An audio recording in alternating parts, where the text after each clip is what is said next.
Hello students, मैं आपके SST की टीचर आदर्श शिक्षा निकेतन हाई स्कूल से। बच्चों, आज हम आपकी 6 में चैप्टर 5 पंचायती राज की रिवीजन करेंगे। ठीक है, 6 के चैप्टर 5 की रिवीजन करेंगे। 1 2 की रिवीजन हम कर चुके हैं, 3 4 की मैंने आपको पहले ही करा दी थी। आज हम चैप्टर 5 की रिवीजन करेंगे, यानी कि आपका चैप्टर 1 to 5 आपके सितंबर के एग्जाम में आएगा। ठीक है बच्चों, तो बच्चों आज का दिन बड़ा खास है, क्यों? सभी लोग जो है वो ग्राम सभा के लिए जा रहे हैं। क्या आपको पता है क्यों? क्योंकि पंचायत के चुनाव में आज पहली बार ग्राम सभा की बैठक हो रही है। तो यहाँ पे ग्राम सभा के बारे में बात। ग्राम सभा क्या होती है? ग्राम सभा की बैठक की शुरुआत में सरपंच और पंच ने सड़क की मरम्मत पर होने वाले खर्च का ब्यौरा दिया। तो बच्चों ग्राम सभा देखते हैं। ग्राम सभा क्या होती है? ग्राम सभा एक पंचायत के क्षेत्र में रहने वाले सभी वयस्कों की सभा होती है। क्या होती है? एक पंचायत के क्षेत्र में रहने वाले सभी वयस्कों की सभा। इसमें क्या होता है?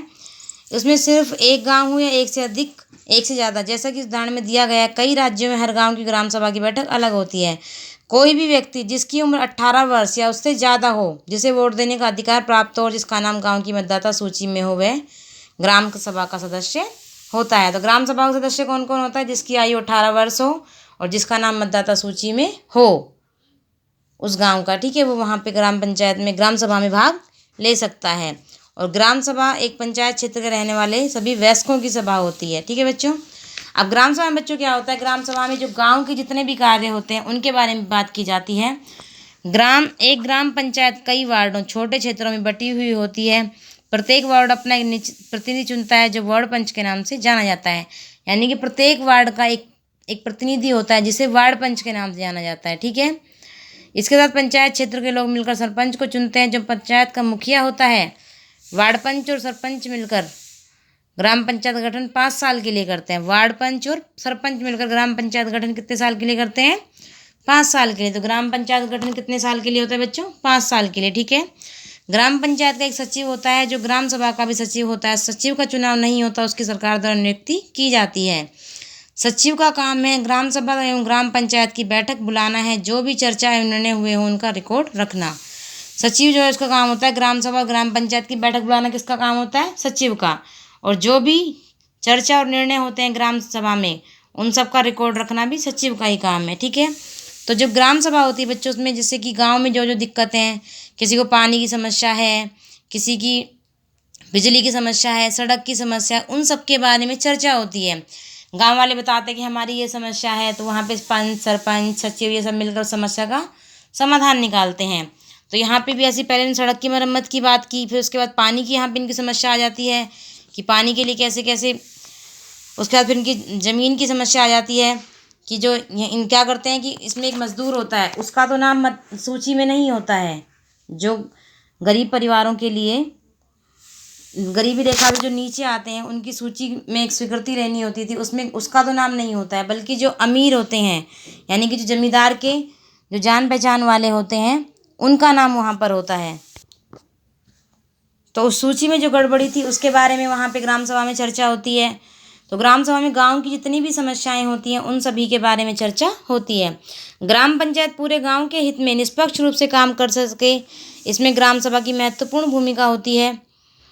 ग्राम सभा की बैठक में ग्राम पंचायत अपनी योजनाएं लोगों के सामने रखती है। ग्राम सभा पंचायत को मनमाने ढंग से काम करने से रोक सकती है। यानी गांव के लोग जो है पंचायत को मनमाने ढंग से, पंचायत के ढंग से, यानी कि जैसा कि सरपंच चाहे उस ढंग से काम करने से रोक सकते हैं।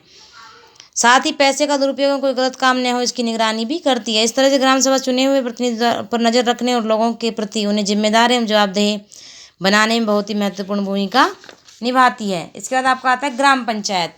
ग्राम पंचायत की नियमित रूप से बैठक होती है। उसका मुख्य काम उसके क्षेत्र में आने वाले गांव में विकास कार्यक्रम लागू करवाना होता है। जैसा कि आपने देखा, ग्राम सभा ही पंचायत के काम को स्वीकृति देती है, तभी पंचायत अपना काम कर पाती है।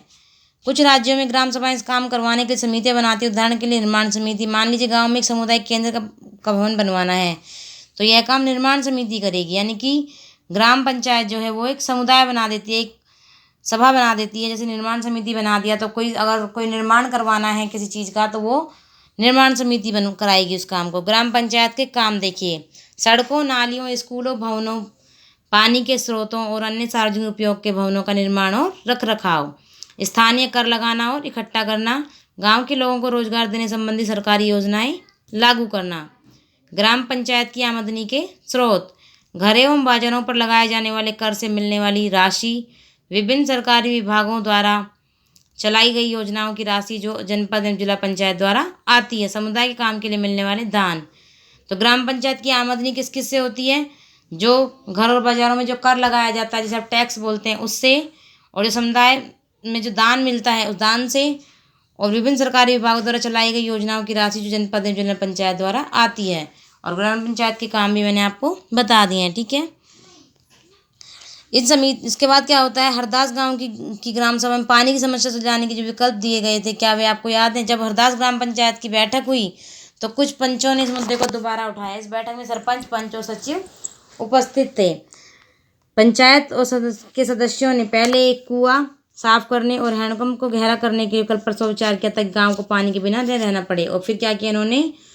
सरपंच ने सुझाव दिया कि चूंकि पंचायत के पास हैंडपंप की देखरेख के मद में कुछ पैसा है, तो उन्हीं पैसों को इस काम में लगाया जा सकता है। इस पर सभी सदस्य मान के सचिव ने उनके निर्णय को रजिस्टर में दर्ज कर लिया।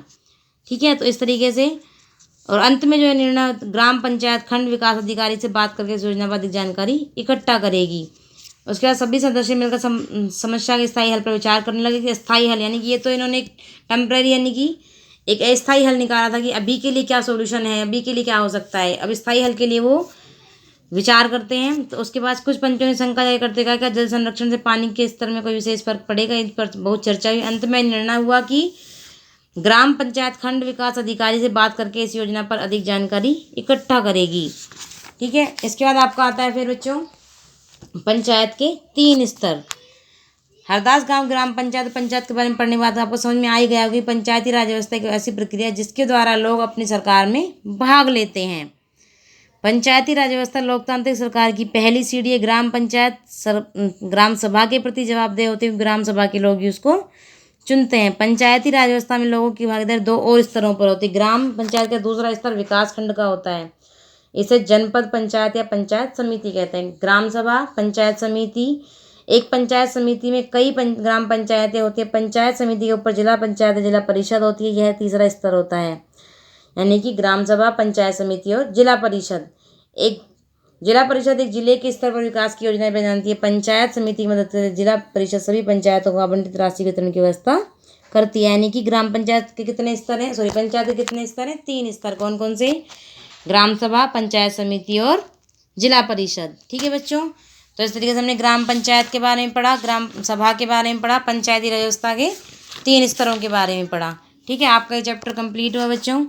आज के लिए इतना ही। आपका ये सिविक्स का बच्चों रिवीजन कंप्लीट हो गई है और आपको अच्छे से तैयारी करनी है। आपको मैंने बार बार बोला है, आपको हर एक चैप्टर अच्छे से रीड करना है ताकि बीच में से जो क्वेश्चंस बने बच्चों आप उन्हें कर पाएँ। ठीक है बच्चों, ओके बच्चों, आज के लिए इतना ही। आगे हम बच्चों नेक्स्ट क्लास में देखेंगे। थैंक यू बच्चों।